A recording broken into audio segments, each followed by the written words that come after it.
প্রায় ৪ বছর ধরে ক্ষমতায় আছেন মার্কিন প্রেসিডেন্ট জো বাইডেন। তবে এর মধ্যে ৪০% সময়ই তিনি ছুটি কাটিয়েছেন বলে চাঞ্চল্যকর তথ্য প্রকাশ্যে আনল মার্কিন গণমাধ্যম নিউ ইয়র্ক পোস্ট।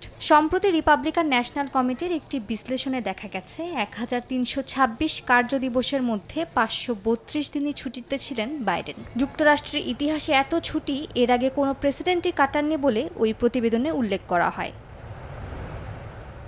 একজন মার্কিন কর্মী গড়ে বছরে ১১ দিন ছুটি পেয়ে থাকেন। সেই হিসেবে প্রেসিডেন্ট বাইডেন সাধারণ একজন কর্মীর তুলনায় প্রায় ৪৮ বছরের সমান ছুটি কাটিয়েছেন। এর আগে ডোনাল্ড ট্রাম্প ক্ষমতাকালীন সময়ের ২৬% সময় ছুটিতে ছিলেন, আর বারাক ওবামা ২ মেয়াদে মাত্র ১১% সময় ছুটিতে ছিলেন বলে জানা গেছে।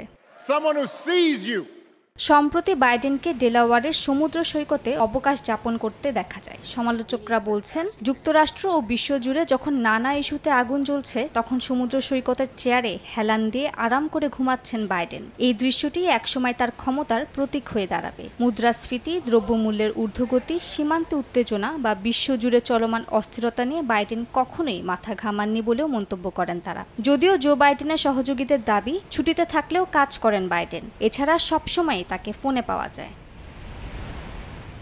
মালিহা সুহরাওয়ার্দী, সময় সংবাদ।